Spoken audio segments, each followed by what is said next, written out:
نحمدہ نصلی و نسلم علی رسولہ الکریم اما بعد فاعوذ باللہ من الشیطان الرجیم بسم اللہ الرحمن الرحیم عبس وتولی ان جاءہ الاعمی صدق اللہ العظیم وبلغنا رسولہ النبی الکریم الامین اللہم صلی علی سیدنا و مولانا محمد و علی سیدنا و مولانا محمد مبارک وسلم وصلی علیہ صلاۃ و سلام علیکہ یا رسول اللہ وعلی آلکہ و صحابکہ یا حبیب اللہ۔ اللہ رب العزت جل وعلا کی حمد و ثنا جو اس کی شان کے لائق ہے، عرض کرنے کے بعد نبی اکرم رحمت دو عالم نور مجسم شفیع معظم احمد مجتبیٰ محمد مصطفیٰ صلی اللہ علیہ وسلم کے حضور درود و سلام کا نذرانہ پیش کرنے کے بعد سعادت مند ہیں میرے وہ تمام ناظرین جنہوں نے 29ویں پارے تک مکمل تمام موضوعات کو سننے کی سعادت حاصل کی ہے۔ تو میں چاہ رہا تھا کہ 30 پورے ہوں تو 30ویں پارے کے بھی جو چند موضوعات ہیں وہ آپ کے سامنے پیش کرنے کی میں سعادت حاصل کر رہا ہوں۔ آئیے پوری توجہ کے ساتھ یہ قرآن پاک کے چند نکات، قرآن پاک کا فیضان، قرآن کی روشنی، ہدایات جو ہمیں نصیب ہو رہی ہیں یہ لینے کی ہم کوشش کریں۔ تو سورہ عبس کی میں نے شروع والی 2 آیات کی تلاوت کی ہے۔ تو اس کے پیچھے اگر تھوڑا سا آپ دیکھیں، جب سورت یہ عبس جو نازل ہو رہی تھی تو اس کے شان نزول کے حوالہ سے جو مفسرین نے لکھا ہے کہ حضور کے ایک غلام تھے، آپ کے ایک صحابی ہیں نابینا صحابی، وہ آپ کے پاس آئے۔ اس وقت آپ صلی اللہ علیہ وسلم یہ تبلیغ فرما رہے تھے، بڑے بڑے قریش رؤساء اس علاقے کے آپ کے پاس موجود تھے، آپ ان کو اسلام کی طرف لانا چاہ رہے تھے۔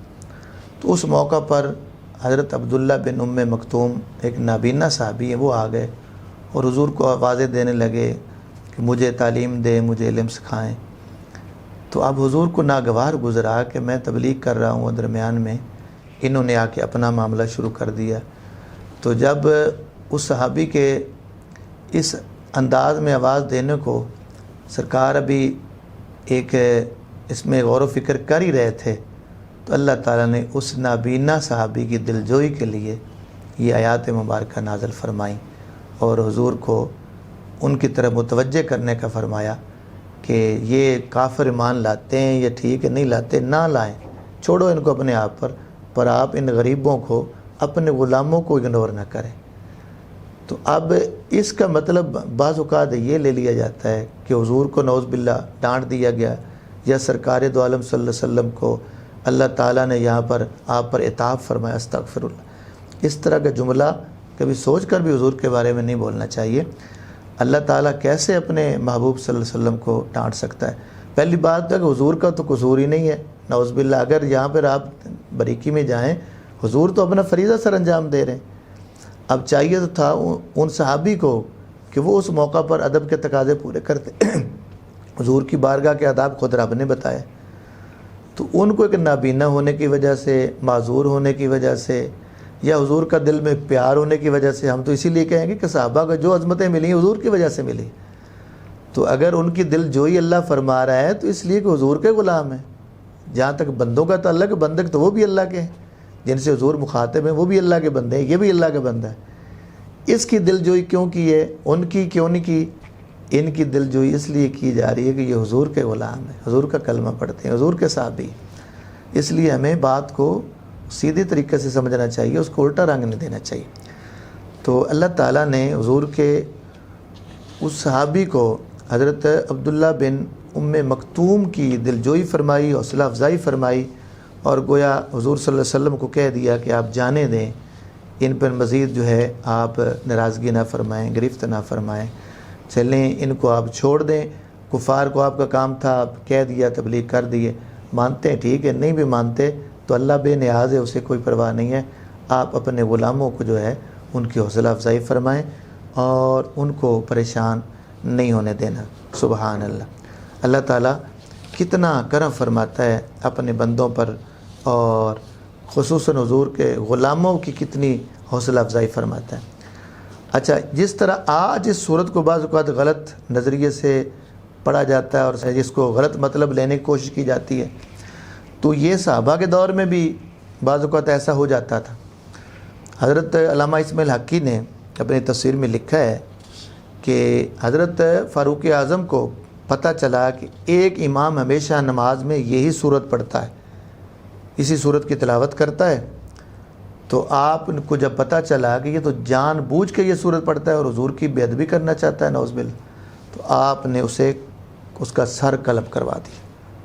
اب ذرا اندازہ لگائیے کہ اللہ کی بارگاہ میں نمازیں روزے بعد میں پہلے یہ دیکھا جاتا ہے کہ اس نماز روزہ دینے والے نبی کا احترام ہے، دل میں ادب ہے، تو نماز پڑھا رہا ہے، قرآن کا قاری ہے، نمازی ہے، امام ہے، لیکن اس نظریے سے یہ صورت پڑھتا تھا کہ نعوذ باللہ حضور صلی اللہ علیہ وسلم کی وہ توہین مقصود تھی، تو آپ نے چھوٹی سی سزا نہیں دی، اس کی زندگی ختم کر دی، فرمایا وہ اس زمین پہ رہنے کے قابل نہیں ہے جو مصطفیٰ کا بے ادب ہے۔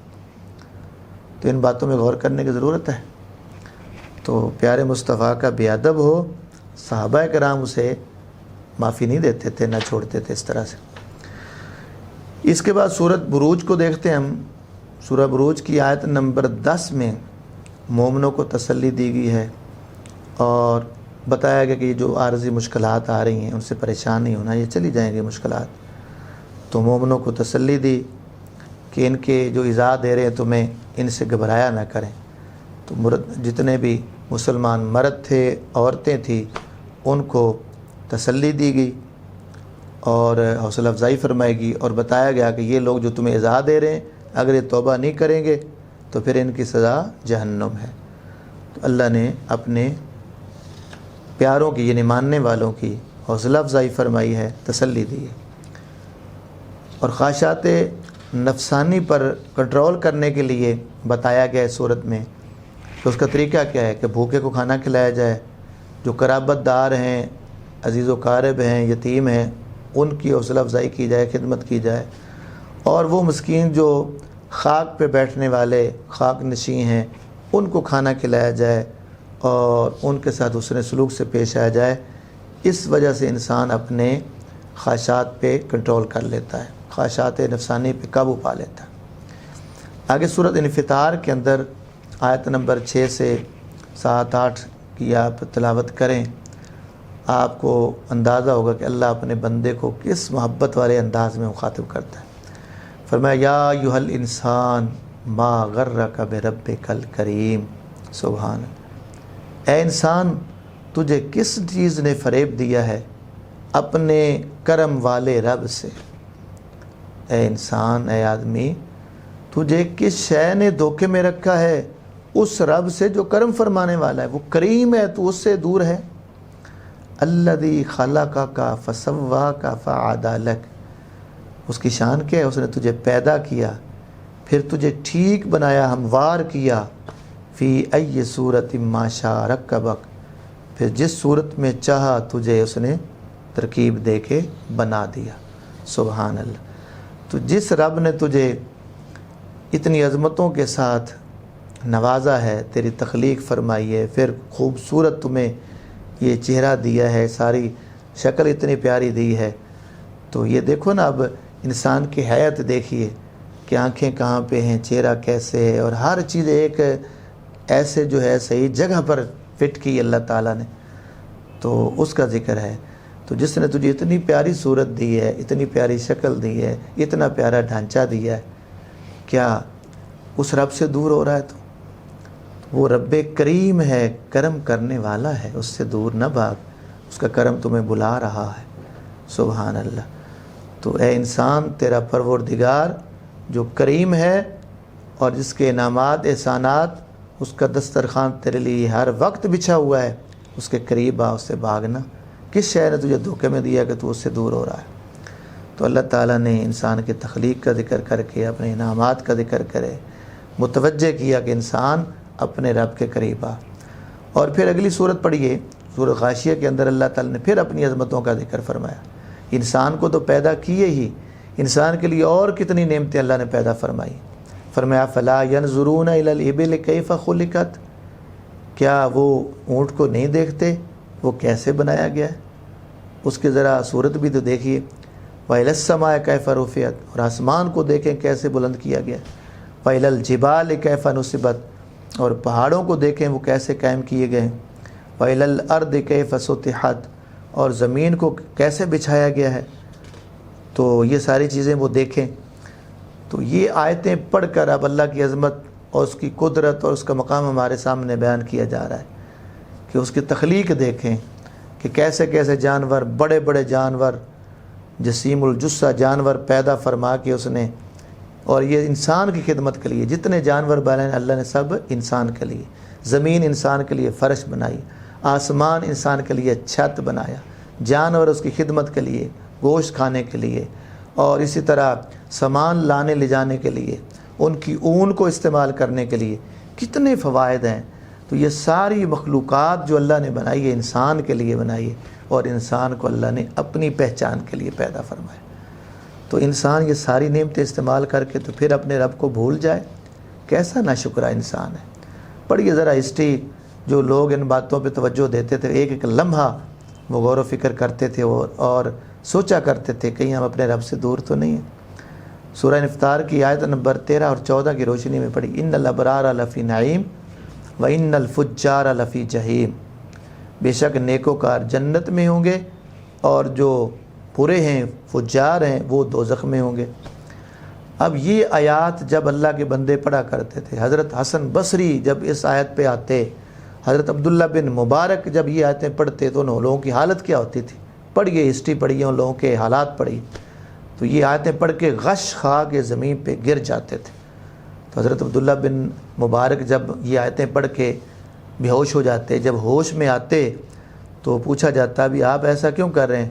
کہتے ہیں ہم سوچتے ہیں کہ شاید ہمارا کن میں شمار ہوگا، ابرار میں ہوں گے یا فجار میں ہوں گے، ان نیکوں میں ہمارا شمار ہوتا ہے یا گناہ گاروں۔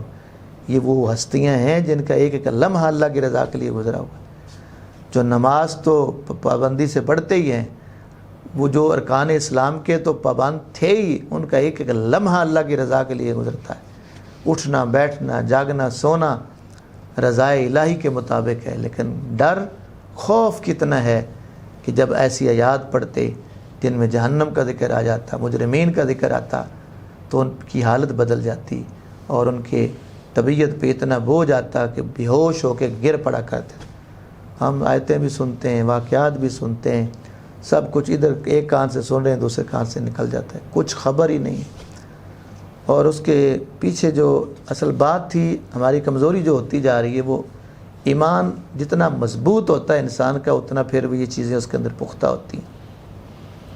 میں آگے عرض کرتا ہوں ایمان کے حوالے سے، سورۃ مطففین کی آیت نمبر 14 کو دیکھیں، کلا بل ران علی قلوبہم ما کانوا یکسبون۔ اس آیت پہ غور فرمائیے، کوئی نہیں بلکہ ان کے دلوں پر زنگ چڑھا دیا ہے ان کی کمائیوں کی وجہ سے، یعنی جو ان پر زنگ چڑھا ہے نا وہ ان کے کمائی اور ان کے کسب کی وجہ سے، ان کی برائیوں کی وجہ سے۔ حدیث پاک میں آتا ہے جس میں حضرت ابو ہریرہ روایت کرتے ہیں، سرکار نے فرمایا کہ جب بندہ کو گناہ کرتا ہے پھر اس کے دل میں ایک سیاہ نقطہ لگا دیا جاتا ہے، پھر اگر وہ توبہ کر کے استغفار کر کے معافی نہیں مانگتا اور وہ سیاہ نقطہ صاف نہیں کرتا، کیونکہ جب توبہ کرے گا استغفار کرے گا تو وہ نقطہ صاف ہو جائے گا، دل اس کا صاف ہو جائے گا، اور اگر وہ معافی نہیں مانگتا اور گناہ پہ قائم رہتا ہے تو پھر وہ سیاہ نقطہ زیادہ ہو جاتا ہے، حتیٰ کہ اس کے دل پر وہ پوری طرح چڑھ جاتا ہے۔ اور یہی وہ ران ہے جو قرآن نے بیان فرمایا، کلا بل ران علی قلوبہم، کہ ان کے دلوں پر زنگ ہے۔ اس کا مطلب ہے کہ جب انسان گناہ ہو جائے تو اس کے فوراً بعد توبہ کرنی چاہیے، استغفار کرنی چاہیے، معافی مانگنی چاہیے، تاکہ وہ گناہ دھل جائے، ہمارا دل صاف ہو جائے۔ اگر گناہ کر کے ہم اس پہ قائم رہتے ہیں، معافی نہیں مانگتے، توبہ نہیں کرتے، استغفار نہیں کرتے، وہی گناہ کا نقطہ پھیلتا جاتا ہے اور سارے دل کو اپنی لپیٹ میں لے لیتا ہے۔ تو اس دل کو صاف کرنے کے لیے کیا، اب حدیث مبارکہ پڑھ کے دیکھیے۔ اب کثرت سے تلاوت کرنے سے دل صاف ہوتا ہے، یعنی اللہ کا ذکر کرنے سے دل گناہوں کی سیاہی سے دھل جاتا ہے، موت کو یاد کرنے سے گناہوں کی سیاہی سے دل صاف ہو جاتا ہے۔ تو پتہ چلا کہ اللہ کے ذکر سے، اس کی یاد سے، اچھے اعمال سے انسان اور توبہ اور استغفار سے اپنے گناہوں کی سیاہی کو دھو سکتا ہے۔ ہمیں معافی مانگتے رہنا چاہیے، استغفار کرتے رہنا چاہیے، تاکہ ہمارے دل